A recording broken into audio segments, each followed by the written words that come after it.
The desperate call peaceful mining colony of Kepler-442b faces destruction. The gentle alien race known as the Tal have lived on this quiet world for 3 generations, mining rare crystals that power their homeworld's technology. Their world is safe, with mild weather and no dangerous animals. But now the raiders have come. The brutal Vex Empire sweeps across the galaxy, taking what they want and destroying what they cannot use. Their warships circle the mining colony, like hungry beasts. The Tal have no weapons, no soldiers, no way to fight back. Elder Nick stands in the communications center, his forearms shaking as he watches the enemy ships grow closer. The Tal are small, fragile beings who have never known war. Their soft blue skin was made for gentle work, not battle. Their large eyes see beauty in crystals and stars, not death and destruction. Send the message to all frequencies. Nix tells the young operator beside him. Ask anyone who can hear us for help. The message goes out into the black void of space. It carries the location of their world and a simple plea. We are peaceful people under attack. We have no weapons. We will die if no one comes. Please help. U.S. The signal travels for days through empty space. Most civilized races receive it, but shake their heads sadly. The Vex Empire is too strong. No one wants to fight them. The peaceful Tal are doomed. But the signal reaches a small, blue world on the edge of the galaxy, a world that calls itself Earth. The humans who receive the message are different from other races. They do not live on a safe, quiet world. Earth is what the galaxy calls a death world, a planet so dangerous that only the strongest species can survive their. Captain Beck reads the message in his military bays. He is a large man with scars on his hands from years of combat training. Around him, other human soldiers stop their work to listen. They have fought in many wars, but this is different. These aliens are asking for help, not declaring war. Sir, should we report this to command? Asks Lieutenant Ross, a young woman with steady eyes. Beck looks at the message again. Somewhere far away, peaceful beings are about to die. The Vex Empire has been growing stronger, taking more worlds. Someone needs to stop them. Get me Admiral Stone, Beck says. We have work to do. The call goes up the chain of command. Within hours, the human military is moving. They load their ships with weapons designed for Earth's brutal environment. Weapons that can punch through the armor of creatures that hunt in Earth's deep oceans. Tools built to work in Earth's terrible storms and crushing gravity. The other races in the galaxy do not know much about humans. Earth is far away, and humans rarely leave their dangerous world. But the few aliens who have met humans speak of them in whispers. They say humans come from a world where everything tries to kill them. They say humans are the only species that hunts the predators that hunt them. As the human fleet prepares to leave Earth, the crew members think about the message. They have never met the Tal, but they understand what it means to face a stronger enemy. Every human alive has ancestors who survived when the odds were against them. The ship engines roar to life. The fleet moves toward the edge of the solar system, then jumps into hyperspace. They travel toward Kepler-442b, where peaceful aliens wait for death or salvation. On Kepler-442b, the Vex Raiders land their ships. They march through the crystal mines with weapons drawn. The Tal hide in their homes, holding their children close. They have received no answer to their distress call. It seems no one in the galaxy cares enough to help them. Elder Nix watches from his window as Vex soldiers destroy mining equipment and steal crystals. Tomorrow, they will probably kill all the Tal to prevent any future problems. The old alien closes his large eyes and tries not to think about the end. But far away in space, human ships race through hyperspace. They carry weapons, soldiers, and something the Vex Empire has never faced before. Creatures who learned to survive on a world that never stops trying to kill them. The humans are coming, and they do not understand the word surrender. The stage is set for a meeting between 2 very different kinds of beings. The peaceful Tal who have never known violence, and the humans who come from a world where violence is a daily part of life. Soon, the Vex Empire will learn why most species in the galaxy fear the name Deathworlder. The Deathworld responsive human fleet drops out of hyperspace. At the edge of the Kepler-4 for-to-be system, Captain Beck stands on the bridge of the lead ship, looking at the screens that show enemy vessels surrounding the peaceful world. The Vex Empire has brought 12 warships, each one bristling with weapons. "Sir, we're detecting Vex battlecruisers," reports Tech Specialist Gray. "They have the planet surrounded." Beck nods. He has studied the Vex Empire during the journey. They are a species that takes what they want through force. They are bigger than humans, with thick armor like skin and natural weapons. But they have never fought humans before. "Send a message to the Vex commander," Beck orders. "Tell them to leave the system immediately." The communication officer sends the message. Within minutes, a response comes back. On the main screen appears a Vex commander, a massive creature with red eyes and sharp teeth. His voice is deep and threatening. "Unknown species, you will leave this system now. This world belongs to the Vex Empire. The weak creatures here are our property." Beck steps forward. He is much smaller than the Vex commander, but his eyes are steady and cold. "I am Captain Beck of the Earth Defense Force. You will withdraw your ships and leave these people alone." The Vex commander laughs. "A sound like grinding metal? Earth, we have never heard of your pathetic world. You have 3 small ships against our fleet. Leave now or die with the blue weaklings." "We gave you a chance," Beck says quietly. He signals to his communication officer to cut the transmission. The humans have brought 3 ships, but they are not ordinary vessels. They are built for war on Earth, designed to fight in the crushing depths of Earth's oceans and the frozen wastes of its polar regions. Their armor is made from materials that can survive Earth's most violent storms. Their weapons are designed to kill creatures that hunt humans in the dark. "All ships begin attack pattern Alpha." Beck commands. The human ships move like hunters. They do not charge forward like most species would. Instead, they spread out and use the asteroid field near the planet to hide their approach. This is how humans learned to fight on Earth, using the environment as a weapon. The Vex commander watches in confusion as the human ships seem to disappear among the rocks. Where did they go? He demands.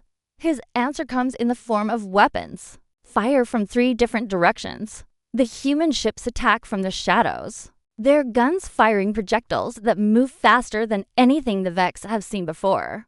These are weapons designed to punch through the shells of Earth's giant sea creatures. The first Vex ship explodes in a ball of fire.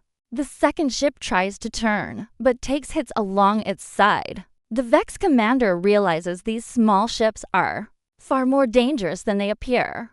"All ships, focus fire on the humans," he roars. But the human ships are already moving. They dart between the Vex vessels like small predators hunting much larger prey. This is how humans survived on Earth, by being faster, smarter, and more cunning than bigger enemies. On the planet below, Elder Nix watches the battle through his window. He sees lights flashing in the dark sky and wonders if someone has actually come to help them. The Tal have never seen a space battle before. Their people are miners and artists, not warriors. Elder Nix calls a young Tal from the communication center. "We are receiving a message from the unknown ships." Nix hurries to the communication room. On the screen appears a human face, Captain Beck. The alien has never seen a human before, but there is something in the captain's eyes that gives him hope. "This is Captain Beck to the people of Kepler for to be. We received your distress call. We are here to help.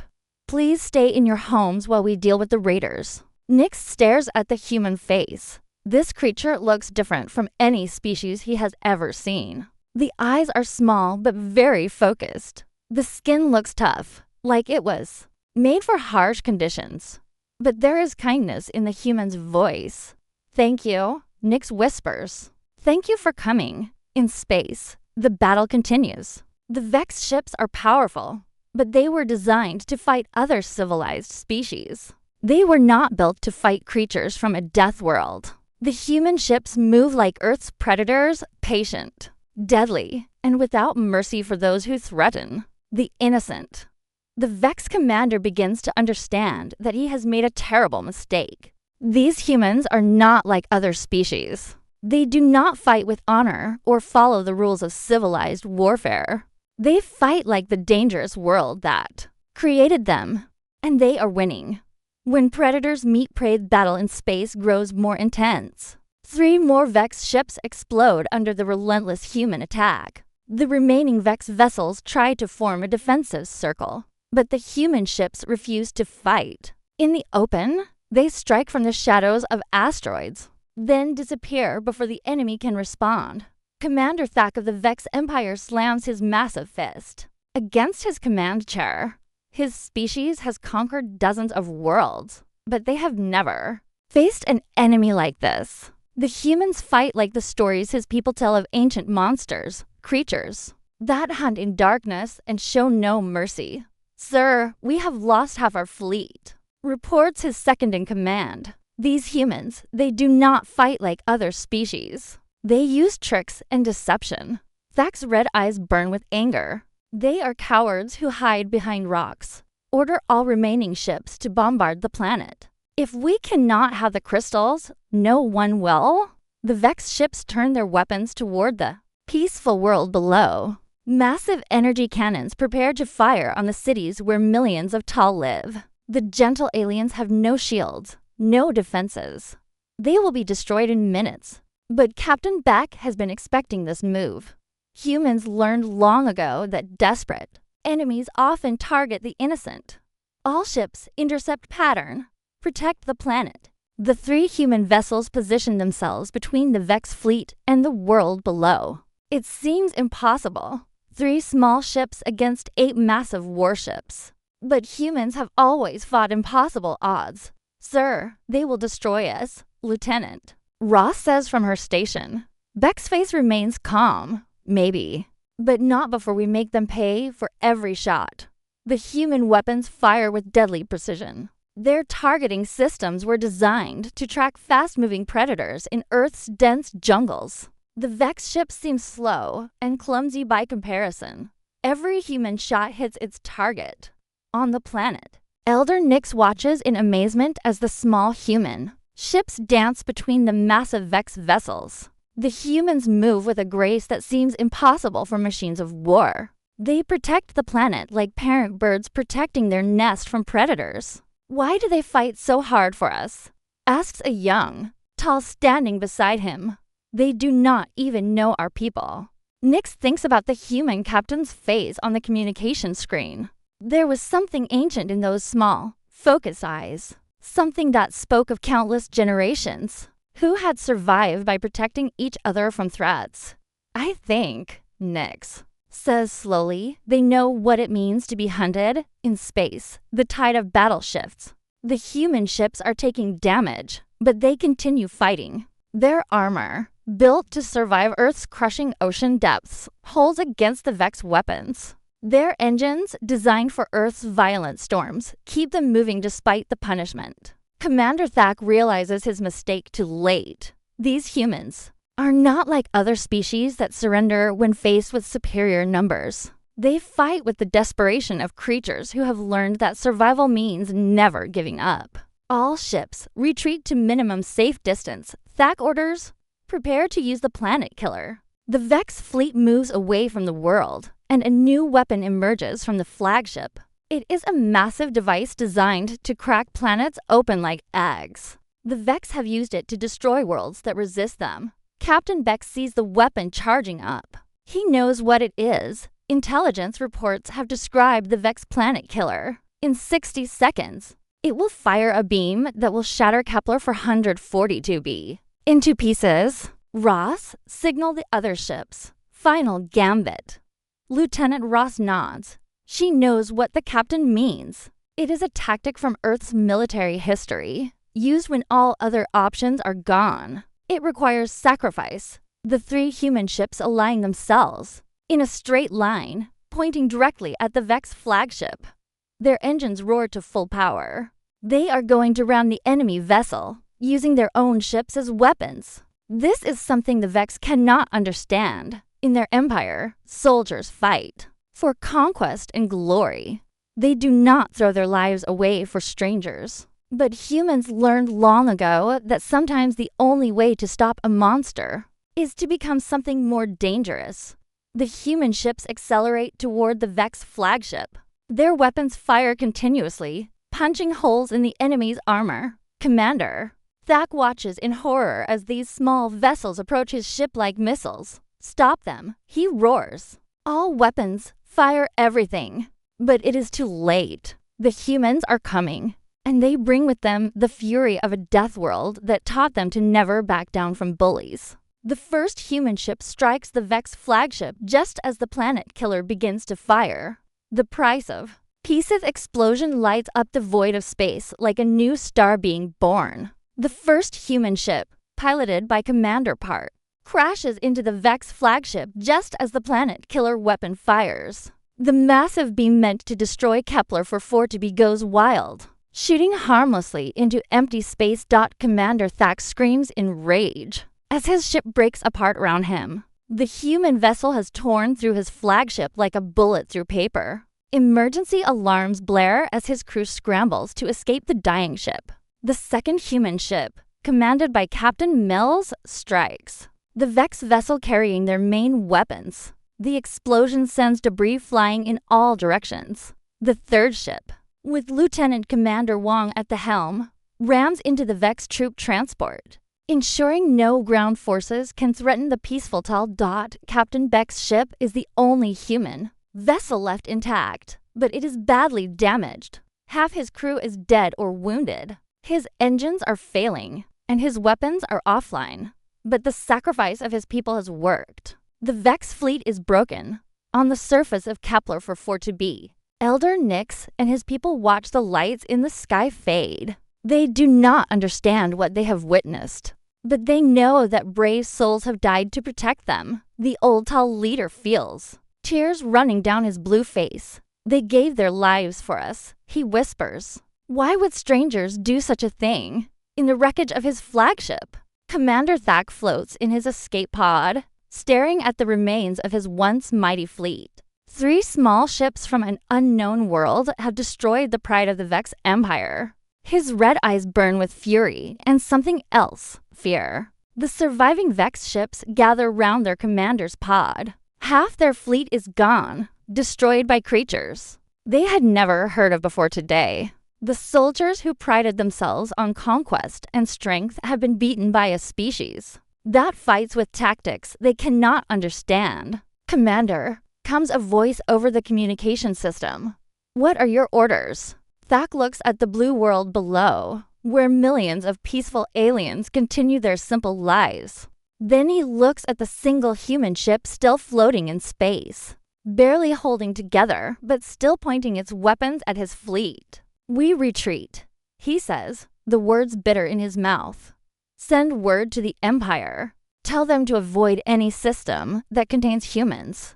These Deathworlders are not like other species. The remaining Vex ships jump to hyperspace, fleeing the system. They came to conquer.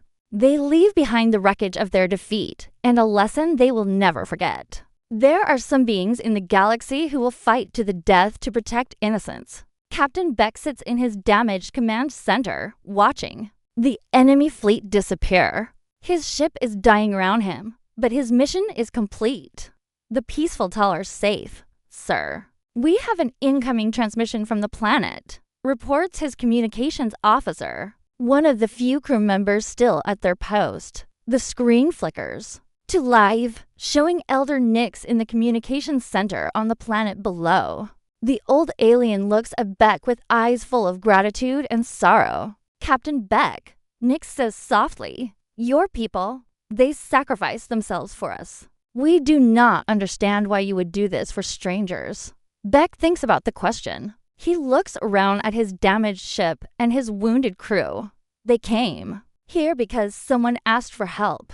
It was as simple as that. Elder Nix, Beck says, where we come from, We learned that the strong protect the weak, not because we have to, but because it is right. Your people sent a message asking for help. We answered. Nix nods slowly. We have no way to repay this. Debt. Our people are miners and artists. We have no weapons, no armies. How can we honor the sacrifice your people made? Remember, Beck says, remember that when someone calls for help, good people answer. Maybe someday, your people will be the ones who hear a distress call from far away. Maybe you will be the ones who decide to help. On the planet below, rescue ships launch to bring the surviving humans down to safety. The Tall work through the night to prepare medical facilities for the wounded. They have never treated humans before, but they learn quickly. It is the least they can do for the beings who saved their world. As Beck's ship slowly descends toward the planet's surface, he thinks about the message that started it all. A simple call for help, sent into the void by people who had no other choice. The galaxy is full of species who would have ignored that call, but humans heard it, and humans answered. That makes all the difference. Asterisk.